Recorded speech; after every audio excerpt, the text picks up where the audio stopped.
What's up, everybody? What's up? Good morning.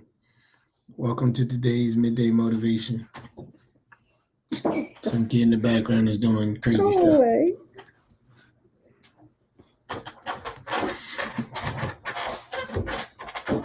It throws you off because it's opposite. Mhm. All right, go away. Jojo's in the background doing what he does. Peace, folks. Welcome to the Wednesday edition. If you're determined to have a productive day, go ahead and put a boom in the comment feed. Good morning, Sister Beverly. Good morning, Miss Jackie. Good morning, Carl. Good morning to you all. Thanks for coming in and joining in with us. She's laughing at the kid. I am. Oh, My coffee's bitter. he's funny to me. He's goofy. He is the natural comedian. He just does stuff. He just does stuff. You don't even have to try. He just does stuff. So, all right. Welcome. Come on in. We've been walking through the book of Job. I hope y'all enjoyed Bible study last night. I apologize for the issue with the sound. There was an issue with the sound. And as soon as it was over, I figured it out. There's a little button down in the corner that if you're not paying attention, you won't see it. Ergo, I didn't see it. And it says share audio.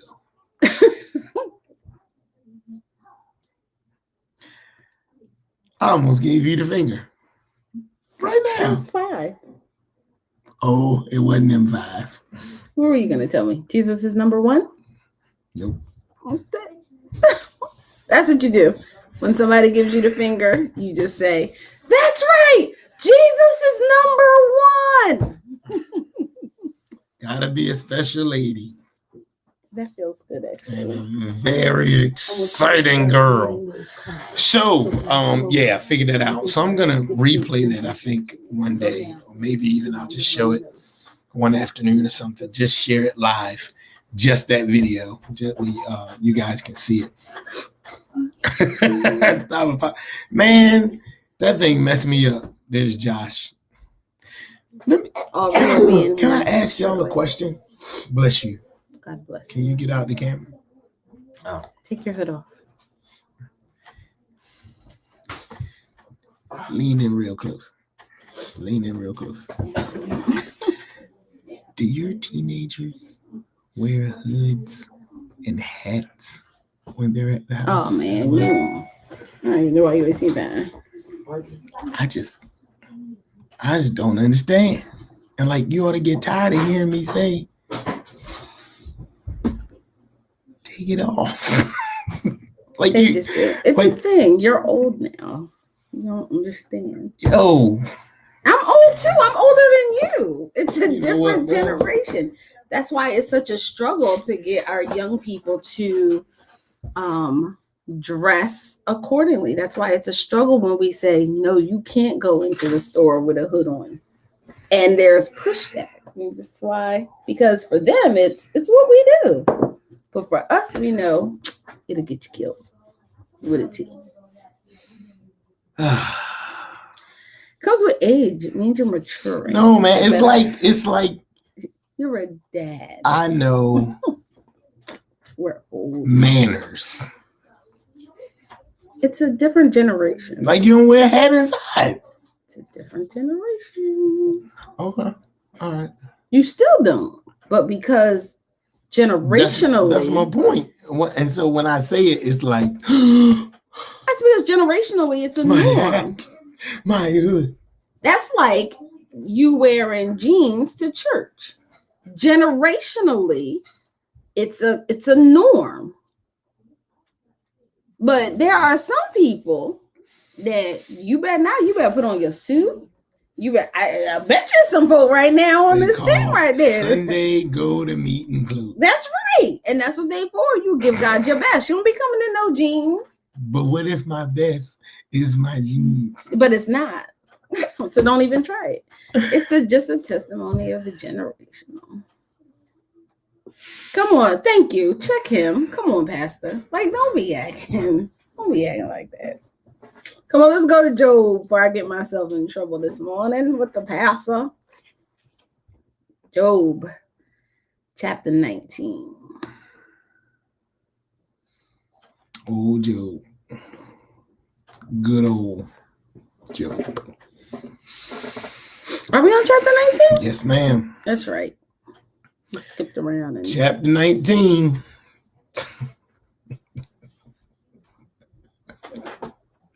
I'm laughing at the comments. I'm sorry. I had to go back and read the comments when y'all get a chance. Or maybe y'all can just scroll up and see. Come on now. Even in 2020, Larry. Nia, you know.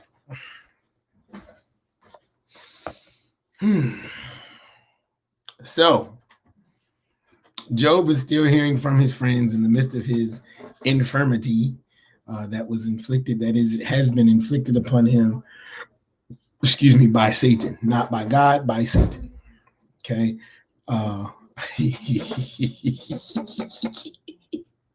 You're right, Jackie. Bet not. Bet That's not right. wear no pants. Bet not wear no pants. Or the shoes with your heel out. Become sling backs. Yeah. You couldn't wear that. You better have on some stockings and a slip. You still better have them on. Stockings and a slip. Stockings and a slip. I don't. For what? Because it's just what you do. All right, that's a whole nother video. You need a podcast. Whole nother video. Just gonna call it stuff. All right. So let me say this. Let me say this. He's dealing with this infirmity, these boils on the top, from the top of his head to the sole of his feet, because Satan is trying to get Job to curse God. That's the whole point and purpose. Job has not done anything wrong. Job is not in trouble. Job has not sinned, but Job does not know that this infirmity has come from Satan. Job hears what his friends are saying, and his friends are saying that, you're getting what you deserve. And some would say you're just desserts, as it were. You're getting what you just deserve. All right. Chapter 19. Then Job answered and said, now what is he answering? Well, Bildad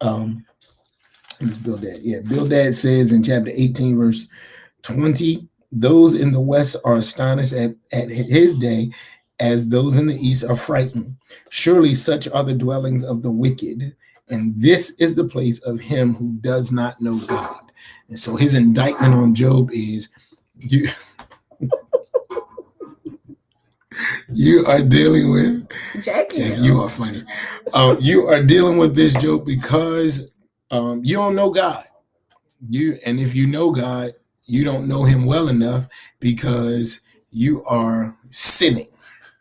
You have sinned, and you are being punished because of that sin. Thanks for sharing this, by the way. And then so Job answers. Verse 1 of chapter 19. Then Job answered and said, how long will you torment my soul and break me in pieces with words? So this is Job.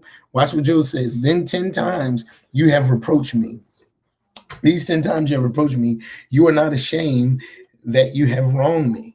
He's saying this, he's not saying this to Bildad and his friends. He's saying this to God. Watch what else he says. Verse 4. And if indeed I have erred, my error remains with me. Lord, it's between me and you. Why you got to do this in front of everybody else?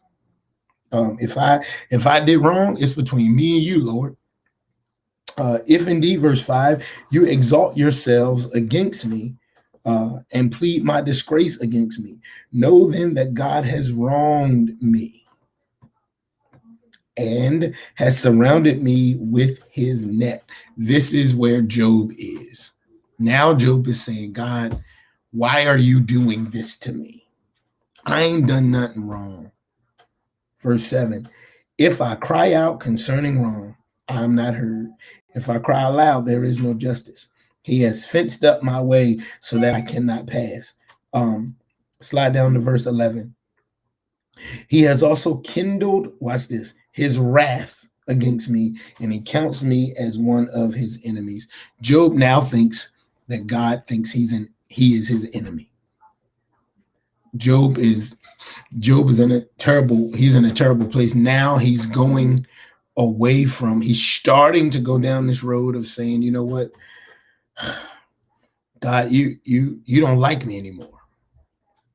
And we've heard people say that, like, this has happened to me because of something I've done. Let's keep going. Verse 13. He has removed my brothers far from me, and my acquaintances are completely estranged from me. My relatives have failed, and my close friends have forgotten me.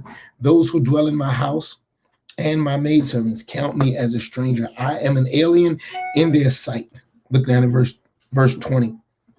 My bone clings to my skin and to my flesh, and I have escaped by the skin of my teeth. Have pity on me, O you, my friends, for the hand of God has struck me. So now he is asking, right, Job doesn't know what to think now. He's like, okay, if God is doing this, I would rather have my friends. But if my friends are going to talk about me like that, I'd rather have God. Job is going back and forth with this. Job thinks that he is being punished for something he's done, and we probably know people or seen people a bit, or even may have been there ourselves, that thought that our what we receive from the Lord is predicated on performance. That's not how God deals with us. In the sense of, you all heard me say, put in a prayer, get out a blessing. Put in a praise, get out a blessing. Do this, I'm gonna do this. Do this, God's gonna do this. No, y'all, you ought to know by now that's not how it works, right? That sometimes you don't pray. Sometimes we are not obedient and God blesses, right? Sometimes we are obedient and God doesn't bless in the way that we thought he would. Look like your hands up. So he says, have pity on me, O you, my friends, for the hand of God has struck me. 22. Why do you persecute me as God does, and are not satisfied with my flesh? Oh, that my words were written. Oh, that they were inscribed in a book, that they were engraved on a rock with an iron pen and led forever. For I know that my Redeemer lives, and that he shall stand at the last on the earth. He shall stand at last on the earth. Y'all have heard that before. That's first scripture we usually read when I bring the family in. This is where Job is starting to kind of come back to where, God is real. God is real. He says, verse 26, and after my skin is destroyed, this I know, that in my flesh I shall see God. That is the place where we have to remain. Even now, Job shows us right here that he was there. He faded away, came back the way he's supposed to be. All of us, we're going to go through trials. We're going to go through stuff. Things are going to happen. And regardless how far away we get, we still need to come back to remembering who God is. And not only who God is, who he's always been. He has never, ever changed. Verse 27, whom I shall see for myself. Who's that? I'm going to see God for myself. And my eyes shall behold and not another. How my heart yearns within me. I'm excited that I'm going to see God. That I know I'm going to see the Lord. Good morning. This is Bonnie. If you should say, how shall we persecute him? Since the root of the matter is found in me, be afraid of the sword for yourselves, for wrath brings the punishment of the sword, that you may know there is a judgment. Now God gets the final say, but Job is resting in the fact, where was it? I think it was verse 25. 25. I know that my Redeemer lives. I know that he lives, and I know I'm going to see him in my own flesh. Even though I don't like what's happening right now, I know I'm going to see the Lord. I know I'm going to I'm going to be in his presence for years, eons even. All right. And of course, after this, his friends begin to come back and battle against him. Zophar picks it up in chapter 20. And Zophar the Naamathite, words, answered and said, therefore, my anxious thoughts make me anxious. My anxious thoughts make me anxious. My anxious thought makes me answer. So he says, based on what you just said, Job, my anxious thoughts make me answer. I gotta say something. I can't sit here. That's all I can stand, and I can't stand no more. Because of the turmoil within me, I have heard the rebuke that reproaches me, and the spirit of my understanding causes me to answer. Uh-oh. It sounds like he about to drop the hammer, right? Do you not know this of old? Since man was placed on earth, that the triumphing of the wicked is short, and the joy of the hypocrite is but for a moment. Job, you crazy. Yeah, you're going to have this joy. You're going to see, yep, this is fine. This is a moment that you're going to enjoy this wonderful feeling you got right now because you're still wicked. Verse 6. Though his haughtiness mounts up to the heavens and his head reaches to the clouds, yet he will perish forever like his own refuge. Those who have seen him will say, where is he? He will fly away like a dream and not be found. Yes, he will be chased away like a vision of the night. The eye that saw him will see him no more, nor will his place behold him anymore. His children will seek the favor of the poor, and his hands will restore his wealth. His bones are full of his youthful vigor, but it will lie down, with him in the dust. Though evil is sweet in his mouth, and he hides in under his tongue, though he spares it and does not forsake it, but still keeps it in his mouth. Job, you're saying all this stuff, but you're totally disregarding the fact that you're wicked, that you are getting what you deserve, and you just need to repent, bro. Verse 20, because he knows no quietness in his heart, he will not save anything. He will not save anything he desires. Nothing is left for him to eat. Therefore, his well-being will not last. In his self-sufficiency, he will be in distress. Every hand of misery will come against him. When he is about to fill his stomach, God will cast on him the fury of his wrath and will rain it on him while he is eating. They are so misguided. Now, remember, the flip side of this is they don't know, these four guys, Job nor his three friends, none of them know the conversation that occurred in the heavenly realm. And so again, their theology and their advice is based on what they have seen visually. The verse 27 says, I'm sorry, no, let me go back. Verse 24, he will flee from the iron weapon. A bronze bow will pierce him through. It is drawn and comes out of his body. Yes, the glittering point comes out of his gall. Terrors come upon him. Total darkness is reserved for his treasures. An unfeigned fire will consume him. It shall go ill with him who is left in his tent. The heavens will reveal his iniquity, and the earth will rise up against him. The increase of his house will depart, and his goods will flow away in the day of his wrath. This is the portion from God for a wicked man, the heritage appointed to him by God. So far was a friend with a little bit of sense, because he doesn't say, Job, I'm saying this to you as the wicked man. Zophar begins to give this message and say, this is the heritage of a wicked man. Mm-hmm. He doesn't come out like the rest of them was just like, yo, Job, you did something wrong, right? But he says, this is the expectation of the wicked man. This is what you can expect. So, and he's saying this on the heels of Job coming out of what Job said in chapter 19. And so when he says this, he's like, you know what? I'm just saying, let me just say this so you understand what happens to wicked people. I'm not saying it's you. I'm just looking in your direction. J-O-B.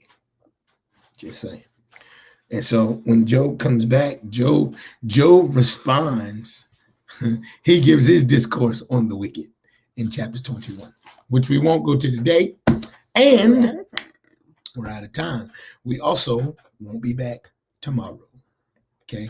Tomorrow is Thursday, and we've got Community Day, and I'll be sharing with I think I am. They still in school. I'm scheduled to. I'm supposed to be the chapel speaker at King's Christian School tomorrow up in I guess that would be Cherry Hill. Yeah, I think that's Cherry Hill. I think, yeah, it's north of Cats. So it's Cherry Hill. She don't know. It's not Voorhees. I think it's Cherry Hill. I'll be up there tomorrow morning. And then, of course, that's at 10 o'clock. So, of course, we won't be able to do Midday Motivation tomorrow, Thursday, but we will be back on Friday. Today, Wednesday, 8 p.m. Primetime prayer on the conference call line. So make sure you join on in with that. Being led and facilitated by Reverends Harry and Brenda Sclafford.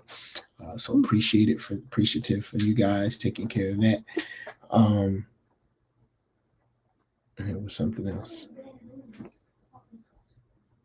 Emails. Eventbrite.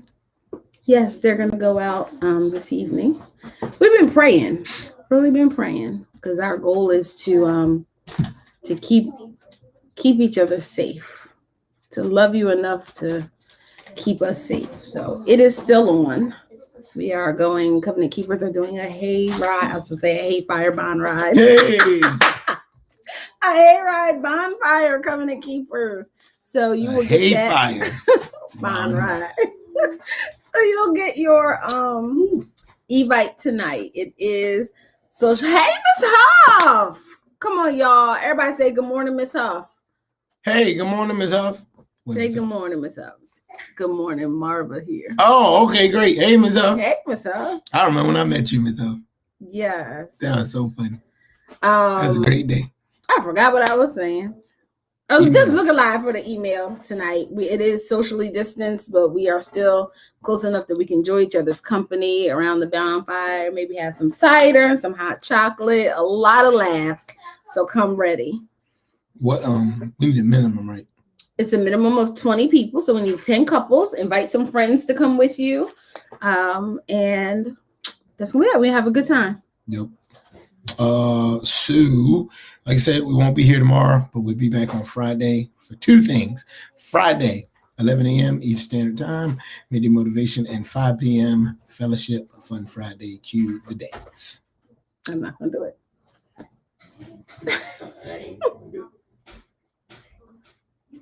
Thou shalt do the dance. What was that? Evan Almighty? Yeah, whatever. What's the first one? Bruce Almighty. Bruce Almighty. Bruce Almighty was the first one. Or you can do it for the vine. I ain't gonna do it. Do it for the vine. I ain't gonna do it. Do it for the vine. I ain't gonna do it. We gonna do it. Okay. It's Sunday for the youth. Pink It Out Sunday. And also Youth Day. So come on in between. Look at me. Because you did it the other day, so I thought you had a flow. Pink it. Where's something pink Sunday? Let's Pink It Out Sunday. Take a true selfie, means by yourself. Or with your family, with your household. That's okay. And also for our youth, come on out. They are doing some crafts in between service. So from 9:30 to 10:30, we can meet over, I think we're in the Christian Ed building. And they're going to do a couple of things, and then you rep whatever service you want to rep. So you can either come to 8 and stay for the craft, or come early for 11 and get your craft done. I know this is not what we do for Youth Day, but we still want to do something. I miss you guys. I miss the ministry of touch, and I am not a physical touch person, but I miss the ministry of touch. Yes, I do. That was a whole another tangent, but go ahead. That was it. You still down? I'm down. Okay. Probably not the best time to be chanting USA. Well, I mean, it's still you. It's still the USA. It still is, but let me be mindful. On that note, make sure you vote. Yes. Make sure you got a few days. We have a few days left before election day. You can do your mail-in ballots. You can go and drop them off at the kiosk or what have you, or at the at your polling place. You can drop them off as well. But make sure you vote. 3 things. Number 1, do your own research from 3 different sources. Number 2, pray. Number 3, vote. Number 4, pray. Even after you vote. That's it. However the Lord leads you to vote, that's how you vote. And yes, it's more than a presidential election. The local elections are just as, if not more important than just the presidential election, because there's some things that can happen locally that will be affected by those individuals that are in office. Okay. So a lot of people think, well, it's just 4 years I vote. No, there's every year. This year here in New Jersey, there is a question on the ballot about legalizing marijuana. And so don't you go? Please govern yourself accordingly in regard to that. All right. I never tell people where to vote, how to vote, what to do. I'm gonna tell you, be prayerful. If you did it already, praise the Lord. Praise the Lord. Just make sure you do it. All right. It's a civic duty. It's a right to do it. It's a privilege to do it. Okay. All right. So that's it. We love y'all. And you can't do a thing about it. You sure? Positive. Okay. All right. Talk to y'all later. Have a great day. Bye-bye.